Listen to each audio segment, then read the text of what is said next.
जो भी parcel international किसी दूसरे मुल्क से आ रहा है उसको इसी तरह स्कैन किया जा रहा होता है। कोई खातून थी जो कि बैंकॉक से उसने इस पार्सल को बुक कराया। देखने में जिंजर थी, जिसे हम थाई जिंजर कहते हैं। 2 छोटे पार्सल्स थे जो कि रैप हुए हुए थे।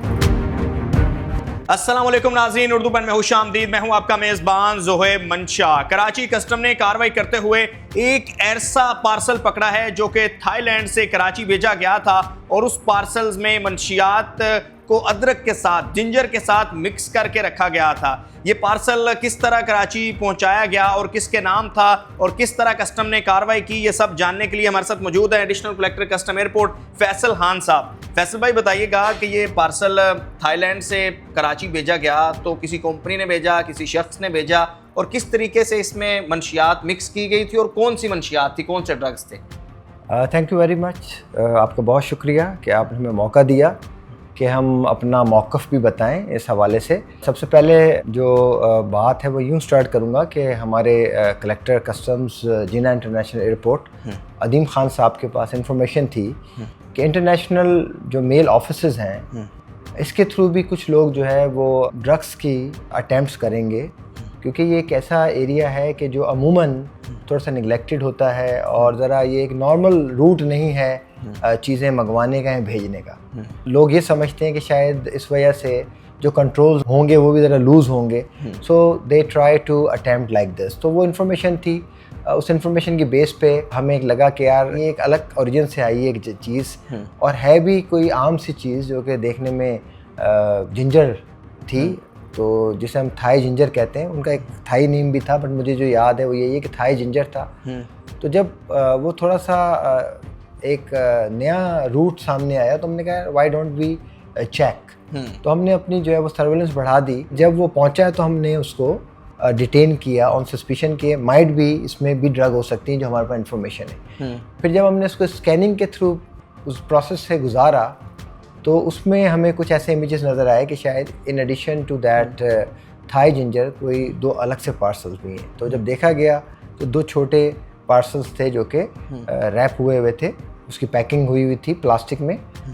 जब हमने उसको खोला तो उसमें से हमें जो है वो ये मैरिजुआना के प्लांट्स आए जिसे कैनिबस कहते हैं। फिर हमने उसकी जो है वो लैब कराई, और जब लैब कराई तो लैब ने भी इसको कंफर्म कर दिया तो ये एक जो है वो नशा आवर। जिंजर के साथ इसे कैसे मिक्स किया गया था? इसको जिंजर के साथ ही रखा गया था, बट इस तरह रखा गया था कि जब तक कि आप जिंजर को शुरू में देखेंगे तो आपको नज़र ही नहीं आएगा कुछ चीज़ है, तो that was very much inside. तो जब उसको हमने डिटेल से निकाला तो फिर हमें वो अचानक ये चीज़ें जो है ना नज़र आई, क्योंकि हमने स्कैनिंग में कुछ ऐसे इमेजेस देखे थे कि जो जिंजर से ज़रा डिफरेंट लग रहे थे। तो उसी वजह से जब हमने उसको उस पार्सल को खोला और देखा तो वो पार्सल जो है उसमें हमें मैरिजुआना मिली। अच्छा, वैसे हम और उसमें जो आपका सवाल का पहला पोर्शन था कि जी ये कोई किसी कंपनी ने भेजी किसी, तो it is basically an individual transaction.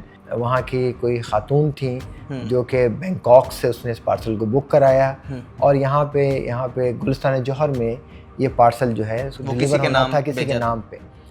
तो अब आपका सवाल ये ज़रूर हो सकता है कि यार ये जिसके नाम पे था तो हम वो इन्वेस्टिगेशन कर रहे हैं कि वो बंदा है भी कि नहीं, क्योंकि लोग अक्सर फेक उस पे जो है उसको एड्रेस पे भेजते हैं। फिर आप ये सवाल करेंगे कि इतने इंटरनेशनल जो एयरपोर्ट्स हैं उसके कंट्रोल्स होते हैं, फिर भी ये ड्रग्स इस तरह कैसे आ जाती हैं।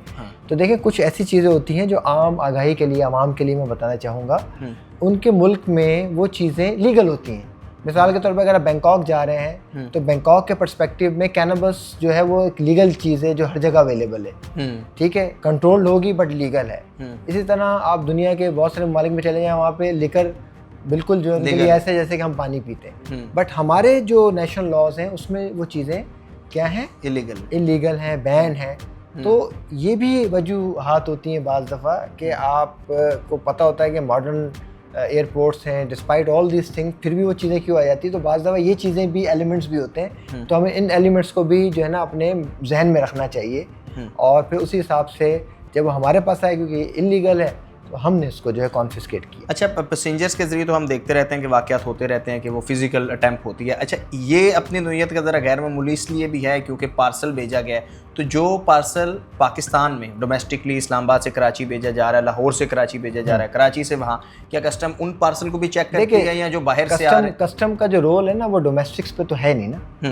कस्टम तो इंटरनेशनल चीज़ों को देखेगी। इंटरनेशनल बॉर्डर्स जो है ना वो कस्टम्स की डोमेन है। तो जो चीज़ यहाँ से जाएगी बाहर या बाहर से आएगी तो कस्टम्स के पास ये कस्टम्स का मैंडेट है। तो डोमेस्टिक तो ये हमारा वो नहीं है, तो इसलिए ये इंटरनेशनल है। तो एक तो ये भी क्लैरिफिकेशन होना चाहिए कि इंटरनेशनल है, तो इसलिए हम इंटरनेशनल को देखते हैं। बाकी जो डोमेस्टिक है तो हमारे जो डोमेस्टिक एजेंसीज जो जिनके पास ये मैंडेट है उनका काम है वो उसको देखते हैं। तो इसी तरह जो भी पार्सल इंटरनेशनल किसी दूसरे मुल्क से आ रहा है उसको इसी तरह स्कैन किया जा रहा होता है? बिल्कुल, वो डिपेंड करता है कि उसकी नौयत क्या है, कहाँ से आ रहा है, कैसे आ रहा है। स्कैनिंग भी हम करते हैं, बाज़ दफ़ा हम जो है इसकी फ़िज़िकल एग्जामिनेशन भी करते हैं। तो इट डिपेंड्स, बट ये क्योंकि हमने बड़ा इफेक्टिव मॉनिटरिंग का एक मैकेनिज्म बनाया हुआ है जिसमें स्कैनिंग इज़ मैंडेटरी, तो इसलिए हमें काफ़ी जो है हमारी एक्सपर्टीज़ भी ओवर द ईयर्स डेवलप हुई हैं। तो अब काफ़ी अटैम्प्ट्स जो हैं जब होते हैं तो अल्हम्दुलिल्लाह हमने उनको बड़े सक्सेसफुली फॉइल किया। चलिए फैसल भाई, बहुत शुक्रिया, थैंक यू वेरी मच। हमारे साथ मौजूद है additional collector custom airport Faisal Khan साहब, जो कि तफसील से बता रहे थे कि किस तरीके से थाईलैंड से कराची में जिंजर में मिक्स करके ड्रग जिसका नाम मैरिजुआना है इसे पार्सल किया गया। अपने मेज़बान से मंशा को इजाज़त दीजिए, देखते रहिए उर्दू पॉइंट नेटवर्क।